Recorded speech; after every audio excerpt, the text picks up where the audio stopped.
Bom dia, queridas, tudo bem? Aqui é Keila Brito e hoje nós vamos falar sobre a viúva de Sarepta reconhece um servo de Deus. O texto que nós vamos ler está em 1 Reis, no capítulo 17, dos versículos 10 a 12. Diz assim: Elias foi a Sarepta. Quando chegou ao portão da cidade, viu uma viúva apanhando gravetos e lhe perguntou: Pode me dar um pouco de água para beber, por favor? Então ela ia buscar a água. Enquanto ela ia buscar a água, ele disse: Traga também um pedaço de pão. Mas ela respondeu: Tão certo como vive o Senhor, o seu Deus, não tenho um pedaço sequer de pão em casa. Tem apenas um punhado de farinha que restou numa vasilha e um pouco de azeite no fundo do jarro. Estava apanhando alguns gravetos para preparar esta última refeição e depois meu filho e eu morreremos.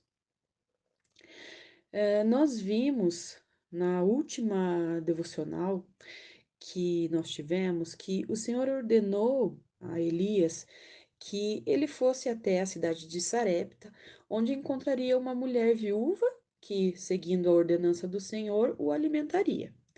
Tempos antes de ir para Sarepta, porém, Elias também, por ordenança do Senhor, estava escondido numa região bem próxima do Rio Jordão, onde corvos lhe traziam alimento. E eu fico imaginando o que será que aqueles pássaros trouxeram para Elias comer, né? Porque se você não sabe, os corvos eles comem basicamente cadáveres de outros animais, pequenos mamíferos, insetos, lagarto, rã, verme. Para alívio de Elias, também faz parte da alimentação deles frutas, cereais e restos de comida que eles encontram por aí. Então eu fico imaginando, né, que o cardápio do profeta, ele ganhou meio que um upgrade, né? Enfim, ele sabia para onde ele precisava ir, para onde ele deveria ir e a quem procurar. Mas o que a Bíblia não menciona é se ou como Deus ordenou à viúva que alimentasse o profeta, né? Porque um pouquinho antes ali no texto, a gente vê no versículo 9 que diz assim, ó: Dei ordem a uma viúva que mora ali para lhe dar alimento. E não há nada no texto dizendo que houve um encontro dramático, uma sarça ardente, uma voz de trovão, falando com aquela viúva que Elias viria até ela. As escrituras dizem apenas, ou mencionam, né, que ela estava catando gravetos e que seriam usados para cozinhar a sua última refeição. E ali fica claro que Deus não ordenou somente a Elias, né, para ir ao encontro da viúva, mas que houve uma ordenança também para ela. Como será que ela sabia que devia preparar ali um alimento para o profeta, né? Ainda mais sabendo que aquilo que tinha em casa era a sua última provisão. Elias chegou então até essa mulher e pediu água. E nós sabemos que lá naquele tempo não existia água encanada, né? E para conseguir água era preciso cavar poços, andar longas caminhadas, né? Caçar, procurar fontes de água. E não era algo assim tão simples de se pegar uma água. Mas, sem questionar, aquela mulher prontamente foi buscar a água. E provavelmente essa foi uma estratégia usada por Elias para saber se aquela seria a viúva enviada pelo Senhor. Identificando ali o coração generoso daquela viúva, percebendo que estava falando com a mulher certa, né? E assim que ele viu isso, assim que ele percebeu isso, ele já emendou o pedido por um pão, um pedaço de pão. Acho que depois da dieta que os corvos deram, né, pro profeta, um pãozinho acho que caía bem, né? Mas o fato é que a generosidade daquela mulher foi o que impulsionou o profeta a cumprir aquela ordenança do Senhor. Além do mais, a viúva reconheceu a autoridade daquele homem de Deus, porque está escrito uma parte ali que diz assim: Tão certo como vive o Senhor, o seu Deus. Havia então uma sensibilidade nela que fez reconhecer naquele homem o senhoria do Deus vivo, né?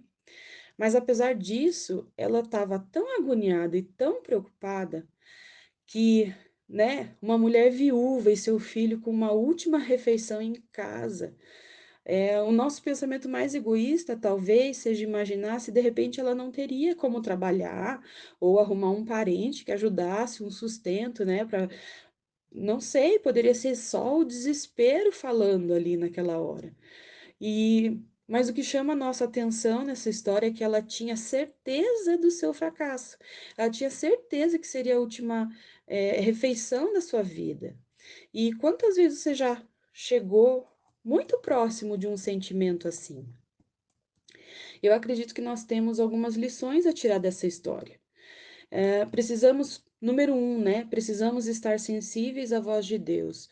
Provavelmente a viúva não recebeu nenhuma palavra profética ou um treinamento de como servir um homem de Deus. Ela simplesmente sabia no seu coração que isso era a coisa certa a se fazer.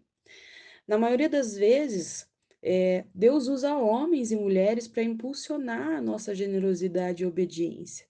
Então, não é necessário que um anjo reluzente desça dos céus, né, aos sons de trombetas. Às vezes é somente o seu pastor pedindo uma ajudinha com algo simples, algo puro na obra do Senhor. E o outro ponto é que sentir medo, né, sentir medo ao ponto de ver a morte chegando faz parte da nossa natureza humana. É isso que nos faz ser humano, né? Você não está fazendo nada de errado, não é um sentimento errado, é somente uma característica da sua humanidade vindo à tona. Há um tempo atrás, eu estava muito resistente de aceitar o meu chamado. O Senhor me chamava para retornar a fazer algo que eu havia parado de oferecer para Ele havia pelo menos uns 10 anos. E eu não recebi nenhuma grande profecia, nenhum grande profeta entregando uma palavra, uma ordenança. Eu só sabia no meu coração que aquilo era o certo a se fazer. E eu sou cristã há muito tempo e eu sabia o que me esperava. Eu sabia que se eu aceitasse esse chamado, eu iria incomodar o inferno. E o medo de não estar preparada para as lutas que poderiam surgir, na sequência me apavorava. Me apavorava de verdade. Eu pensava em como os meus filhos podiam ser atacados, eu pensava em como a minha casa podia sofrer alguma retaliação. E isso sem falar, né, no fato de que nós estávamos passando por uma crise financeira. Mas aos poucos eu fui retomando e eu sempre tive envolvida com louvor e desde muito pequena, eu sempre estava nesse meio e eu fiquei sabendo que haveriam algumas audições para o Ministério de Louvor na nossa igreja. Então, mesmo indo contra a minha vontade de me manter no comodismo, eu participei de uma audição e comecei a ensaiar no coral. E nós teríamos um culto especial onde a gente faria um musiculto. E foi lá no meio dos meus irmãos e das minhas irmãs que, ao final de uma ministração, na verdade, na última música, eu praticamente ouvi o Senhor sussurrar no meu ouvido: Eu cuido dos seus. Eu nem preciso dizer o quanto eu chorei, né?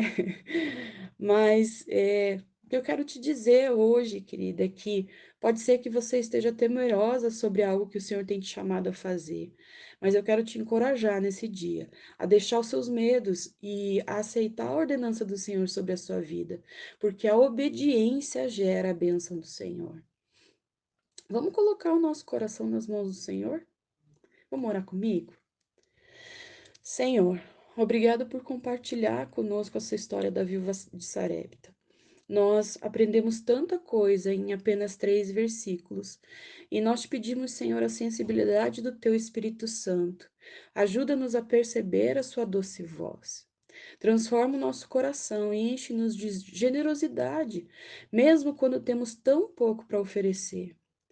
E, Pai, arranca de nós todo medo que nos afasta do Seu propósito, Senhor. Que sejamos mulheres destemidas e maduras, com a percepção aguçada e prontas para servir, independente do lugar, independente da situação em que o Senhor nos chamar. Levanta, Senhor, mulheres obedientes ao seu chamado.